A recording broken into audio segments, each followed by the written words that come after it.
People in Ajeh often joked that the wicked twin sisters were like Lagos rain, unpredictable, destructive, and merciless. If you were unlucky enough to be outside when they appeared, you simply prayed the storm would pass quickly. And on that Tuesday morning, the storm arrived violently. Girls scattered around the market square, running as if their lives depended on it. Stainless steel spoons clattered to the ground. Coolers shook with trembling hands. A basin of rice nearly toppled. Run! Run! The twins are coming. If they see your food, they'll pour it away.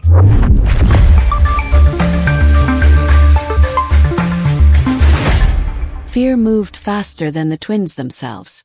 Kemi and Kaira walked through the street like they owned it, both wearing matching red slippers and braids tied with yellow yarn. They were identical, but everyone could recognize them by their behavior long before their faces appeared. Kemi, the louder one, wore trouble on her forehead like makeup. Kaira, the quieter one, spoke softly, but her whispers cut deeper than any slap. They weren't just bullies, they were a phenomenon. A nightmare that roamed freely in broad daylight. The market women hurriedly tightened the covers of their pots. Young girls selling akara quietly hid behind their mothers. Even the stubborn boys who loved to tease others crossed to the opposite side of the street. The twins enjoyed it. To them, fear was entertainment. Kemi smirked when she saw a girl struggling to carry 2 buckets at once. "Look at her shaking," she said. "Maybe we should help her before she falls." Kaira shrugged casually. "Or we can make her fall." Before the girl could escape, Kemi kicked 1 bucket from under her hand. It fell, spilling water over the ground. The girl gasped but didn't complain. She simply picked up the bucket and hurried off. The twins laughed. This was the daily routine. The twins didn't need a reason to terrorize people. Their wickedness was not selective. Anyone walking the road had potential to suffer. A boy in a neat white shirt and blue shorts walked past them on his way to school, carrying his books tightly under his arm. Kaira stopped him. "You come here." Yes, auntie," the boy stammered. "Why are you greeting us?" Kemi snapped. "Do we look like your aunties?" He froze, confused. Before he could speak, Kemi snatched one of his books, glanced at it, and tossed it into a muddy gutter. The boy dropped to his knees, panic spilling from his eyes. "Please. My teacher will beat me." Kaira smirked. "Then tell your teacher the twins said you don't need to read today." They walked away laughing, leaving the boy scrambling in the mud. A pregnant woman selling oranges pushed her wheelbarrow carefully, trying to avoid any confrontation. But Kemi noticed her avoidance. "Oh, so she thinks she can ignore us." They walked over. "Good morning," the woman said politely. Kaira circled her. "Your stomach looks too big. Are you sure it's only 1 child?" The woman tried to smile. "By God's grace." Kemi, eyes cold, picked an orange. "This one is too small. You don't know how to pick good fruits." Before the woman could respond, she smashed the orange on the ground. The woman gasped. "Ah, please nah, my goods." Kaira lifted the barrow slightly. The woman panicked, holding the handle tightly to prevent it from flipping over. "Relax," Kaira whispered chillingly. "We're only checking something." They left her shaking, muttering prayers under her breath. A hairdresser new to the neighborhood had opened a salon and was braiding a customer's hair when the twins passed by. Kemi paused. "Who is this one?" Kaira eyed the shop signboard. "Ah. She came without greeting us." In Ajeh, this was the fastest way to provoke the twins, existing without their permission. "Madam," Kemi called out. "Do you know who we are?" The hairdresser, confused, nodded politely. "Yes, the twin sisters." "And you didn't come to greet us?" "I'm sorry, I didn't know." Kemi stepped inside, pretending to inspect the shop. "Your salon is too fine. This type of fine shop needs twins' blessing." Before the woman understood the meaning of blessing, Kaira pulled a handful of braids from the customer's hair, not ripping it out but enough to scatter the attachment. The customer screamed. The hairdresser held her chest in shock. The twins walked away slowly, enjoying the chaos. Their wickedness was not limited to age, tribe, or situation. Anyone on the road could suffer. Students, workers, traders, elders. The twins were equal opportunity oppressors. But the story that truly began the unraveling of their power involved the woman everyone loved. Mama Saad, the widow who sold steaming umla and bigairai under the mango tree. Unlike others, Mama Saad didn't tremble when the twins passed. She didn't shrink back. She didn't pretend to be afraid. She simply continued selling her food. And to people with wicked hearts, nothing burns like being ignored. One afternoon, the twins approached her stand. The lunch crowd had gathered. Plates were stacked. Customers chatted happily. Kaira folded her arms. "So you're too big to greet us?" Mama Saad wiped her hands on her apron calmly. "I didn't see you." Kemi scoffed. "You lie. Everyone sees us." Kaira walked to the pot of stew simmering on the stove. "This your smell is too sweet. Maybe too sweet." Before anyone could intervene, Kemi grabbed the pot and flipped it to the ground.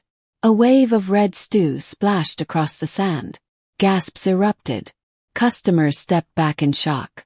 Mama Saad stared at the wasted stew, her sweat, time, and morning effort disappearing in seconds. Kaira pushed her shoulder lightly. "Next time, greet properly." They left laughing, proud, victorious. But the victory was only in their imagination. For the first time, Mama Saad didn't cry. She simply bent down, picked up the pot, wiped it slowly, and continued cooking whatever was left. Sometimes strength doesn't shout. It whispers. And that whisper triggered the beginning of the twins' downfall. A teenage girl with long braids was walking to buy palm oil when the twins saw her.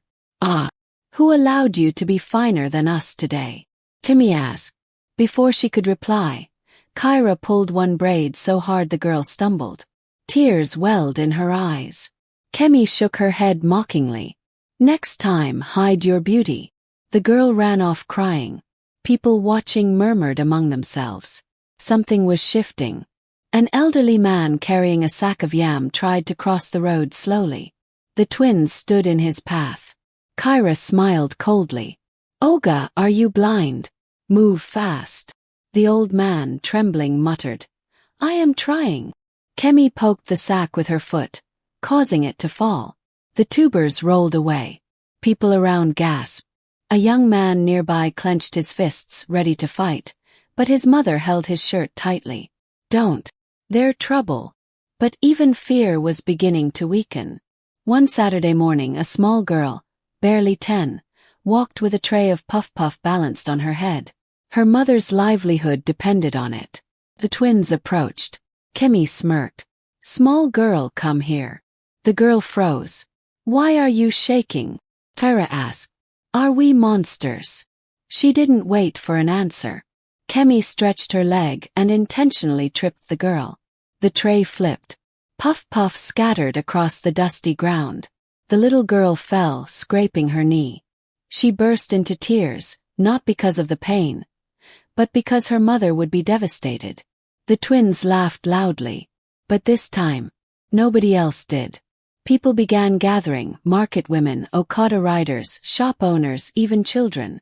Mama Saad stepped forward, her eyes steady. "Kemi." "Kaira," she said quietly. "Are you not tired?" The twins froze. No fear. No trembling. Just tired, disappointed faces staring at them from all directions. One man said, "If it is only one person you can bully. But all of us. Never again."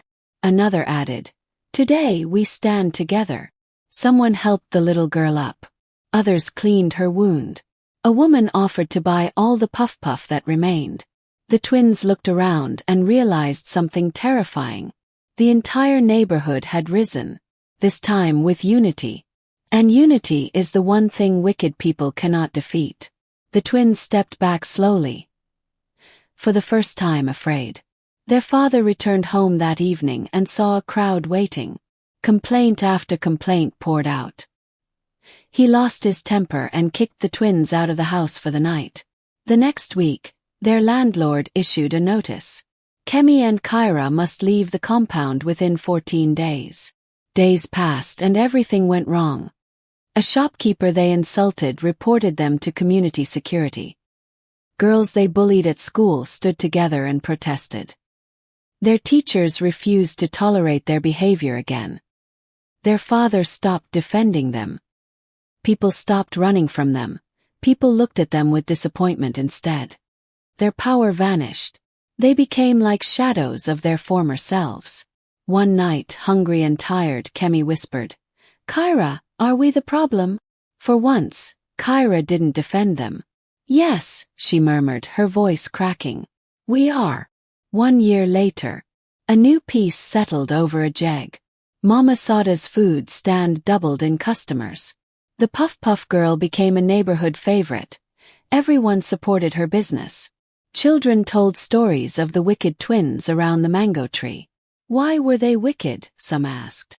Mama Sad would smile sadly. Because nobody corrected them early. Wickedness grows when good people keep silent. As for the twins, no one knew exactly where they went. Some said they moved to another neighborhood. Others said they traveled far away to start again, hoping that humbled them into better human beings. But everyone agreed on one thing. No wickedness escapes karma.